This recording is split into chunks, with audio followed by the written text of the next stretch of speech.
पूर्व मुख्यमंत्री और बहुजन समाज पार्टी की राष्ट्रीय अध्यक्ष बहन मायावती जी के बारे में आज से 10 साल पहले की अगर आप राजनीति देखेंगे तो नजर आता था कि बीएसपी अध्यक्ष मायावती जी जैसा कुशल और मजबूत नेतृत्व वाला नेता शायद ही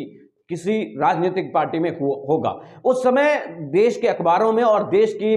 पत्रिकाओं में बीएसपी सुप्रीमो मायावती जी को देश का लोकतंत्र का चमत्कार कहा जाता था और बताया जाता था कि आगे आने वाले दिनों के अंदर वो देश की प्रधानमंत्री भी बन सकती है। लेकिन समय का चक्कर और समय ऐसा घुमा कि धीरे धीरे चलते हुए आज बहुजन समाज पार्टी उत्तर प्रदेश के अंदर एमएलसी के यानी विधान परिषद के अंदर एक सीट उनकी बची है जो कभी भी जीरो हो सकती है। अब कार्यकाल है वो समाप्त होने वाला है भीमराव अंबेडकर का। विधानसभा में एक सदस्य बचा है, राज्यसभा में एक सदस्य बचा है, लोकसभा में 10 सदस्य है, लेकिन वो सभी 10 सदस्य भी पार्टी छोड़कर जाने की तैयारी में जुटे हुए। आज की तारीख में देखें तो बहुजन समाज पार्टी के पास जो 10 सांसद जीत कर आए थे उनमें से एक भी सांसद उनके प्रति वफादार नहीं है। आधे सांसद तो जा चुके हैं, आधे सांसद सिर्फ नफा नुकसान देखकर जाने की तैयारी में जुटे हुए। हालांकि बीएसपी अध्यक्ष मायावती जी ने कल ट्वीट करके ये कहा जरूर था कि इनके जाने से कोई फर्क नहीं पड़ता, लेकिन मैं आपको बता रहा हूं कि फर्क पड़ता है। बहुजन समाज पार्टी का एक जिला अंबेडकर नगर को भी आप देखने की कोशिश करें तो अंबेडकर नगर बीएसपी का गढ़ माना जाता रहा था, लेकिन जब लालजी वर्मा और रामअचल राजभर यहां से गए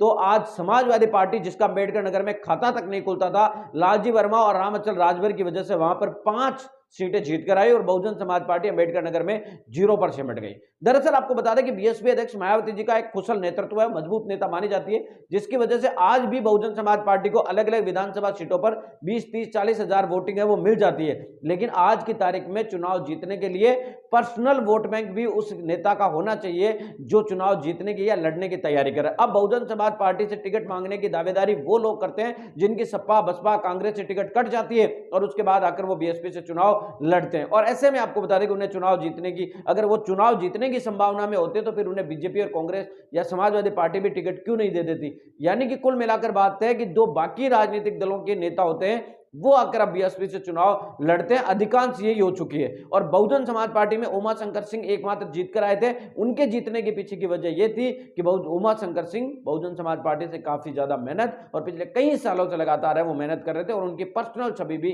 बीएसपी अध्यक्ष मायावती जी के वोट के साथ साथ थी, इस वजह से वो चुनाव जीत कर आ गए। यानी कि जो बहुजन समाज पार्टी के सांसद आज पार्टी छोड़कर जा रहे हैं उनके अंदर इनसिक्योरिटी है कि वो बहुजन समाज पार्टी से चुनाव नहीं जीत सकते। उन्हें ऐसा लग रहा है कि बीएसपी अकेले चुनाव लड़ रही है गठबंधन के बिना, तो चुनाव जीतने की संभावना 0 है, जिसकी वजह से आपको बता दें कि वो चुनाव